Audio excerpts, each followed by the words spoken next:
Welcome to Teaching Jazz.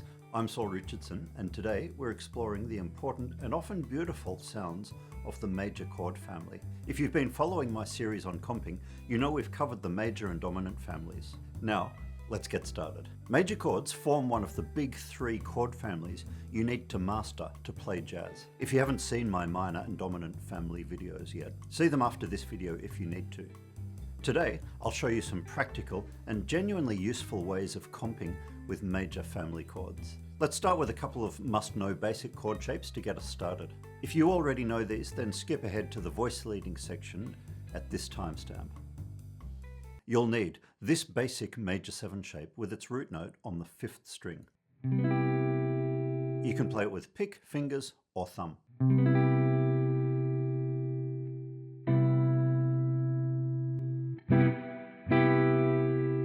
Let's also use this 5th string root major 9 voicing. It's super useful and I think it sounds great. So those are the 5th string root chord shapes you'll need as the starting point for this technique. Next, here's a 6th string root shape that we'll use in this lesson. Major 7.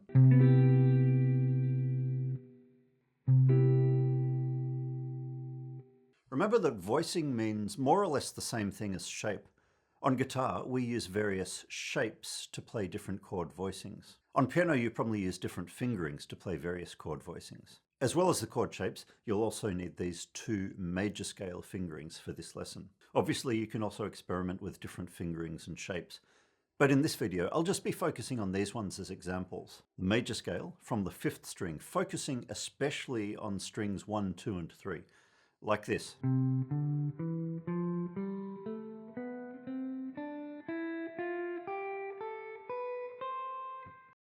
I'm using the 5th string C major scale and C major chord for this lesson. And on the 6th string, I'm using C major 7 chord and C major scale, like this. And focusing especially on strings 1, 2, and 3. By the way, if we haven't met, I'm Saul Richardson, guitarist, bassist, jazz teacher, and music school principal. And welcome to Teaching Jazz. So the idea is to take a simple and familiar chord shape on guitar or piano voicing, this technique isn't just for guitar, and use notes from the major scale around the chord to decorate it or change its sound. That creates some of that melodic comping sound you hear in jazz. When jazz guitarists comp, we don't usually play one chord shape and just strum it over and over. There's a melodic and interactive aspect to it that you need to learn. The method I'm showing you in this lesson, and in my minor and dominant family comping videos, helps you to get started with that technique while avoiding the pressure to memorize dozens or hundreds of complex chord shapes. You can do that if you want to, but really you don't need to. I mentioned voice leading before, and in this context, that just means the melodic lines that the top notes of the chords create as you change from one chord to another. Another thing that's important to remember is that usually comping is interactive. It responds to things happening in the melody or rhythm of a tune, or to what's being played by other people in the band. While we might practice it in isolation, really it happens when we play with other people. Imagine you're practicing a skill for football or soccer. You work on it in isolation, but it comes into its own when you play the game. Well, comping comes into its own when you play jazz, the game of jazz, with other people. Play the C major 7 chord on the 5th string and locate the major scale notes around it on strings 1 to 3. At the same time as you play the chord, play this fragment of major scale like this.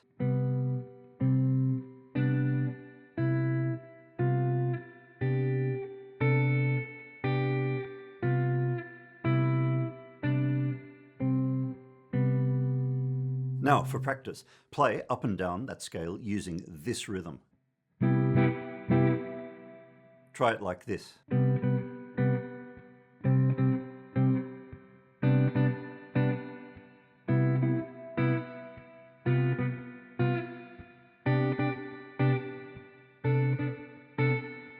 Next, for practice, and to get it under your fingers, play up and down this major comping scale, making up the rhythm as you go. Don't change the order of the notes yet, but make up the rhythm as you go. Just make it sound kind of jazzy and play the chord notes and the voice leading note at the same time as each other.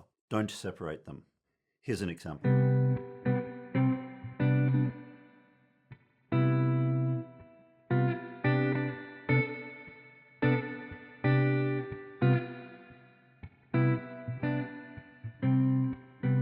Okay, now let's change the order of the notes as well.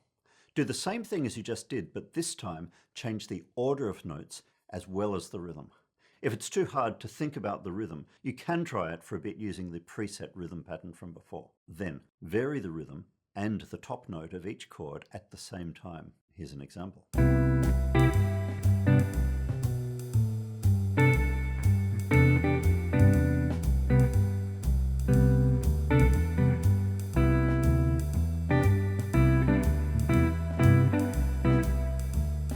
This next step is optional for now, but let's also try to incorporate that C major 9 voicing we tried earlier. It'll add another dimension to your sound. Here it is, plus an example of how you might use a bit of the same voice leading technique, but this time inside the major 9 shape instead of just the top note.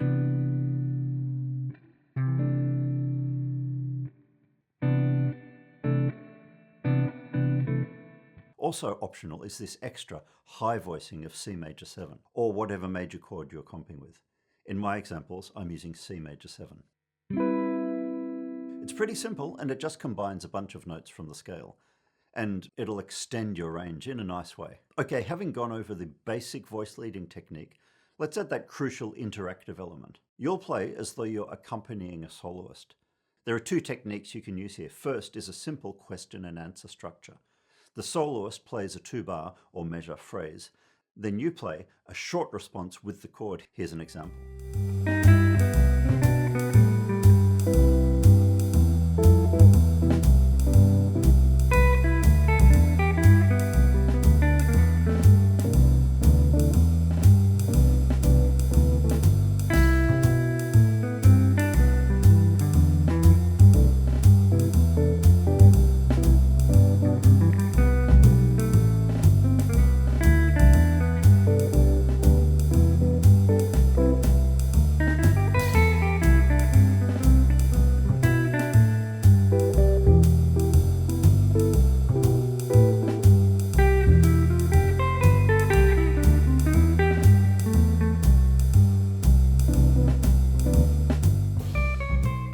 And the other thing you could add once you're comfortable with filling the gaps is to play a little bit at the same time as the soloist.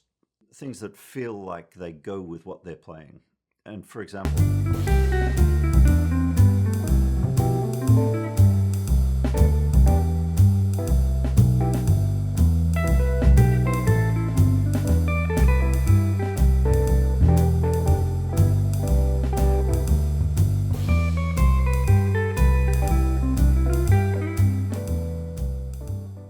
repeat the exercise as many times as you like. Maybe try filling in the gaps first, then playing under my solo lines, and then combining both. Okay, here's the exercise. Ready?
Okay, that sounded good from here. Do it again if you feel you need to. Otherwise, next we're going to ramp things up a bit more and add the 6th string C major 7 chord as well, and use the same voice leading scale thing with it. Here's the basic chord again. And here's the scale.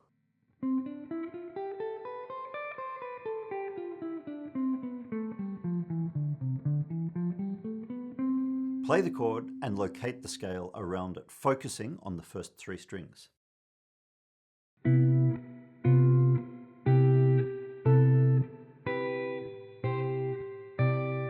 I won't go through every step we did before, but you should. First, play the scale up and down, then play it up and down, making up the rhythm as you go. Then quickly hit the like button for this video, and then change the order of the notes and vary the rhythm simultaneously.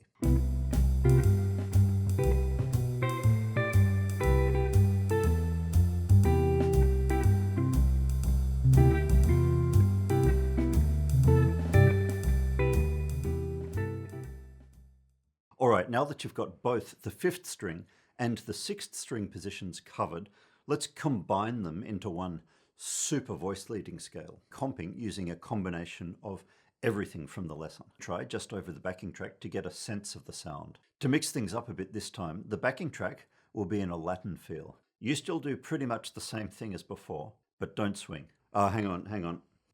It's a call from the jazz police. According to them, you weren't swinging anyway. Carry on then. C major 7, Latin backing track.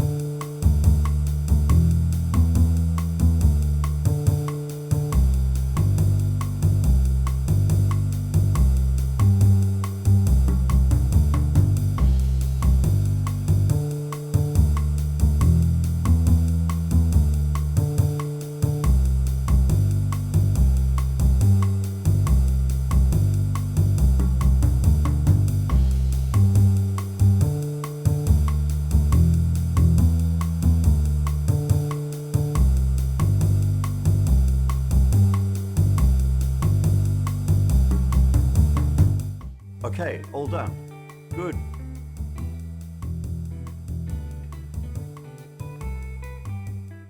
So if you look at all 3 comping videos in the game-changing comping series, then you've seen how to apply this simple but powerful technique in the big 3 chord families. Don't limit yourself only to my examples.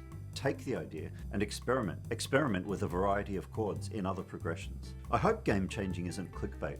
A bit spammy, sure, but not clickbait. It genuinely is powerful and a really useful technique, and a great way in to interactive melodic comping using voice leading to create great sounding jazz chords without the need to memorize as many chord shapes as people often make out. Let me know in the comments if you have any questions or feedback.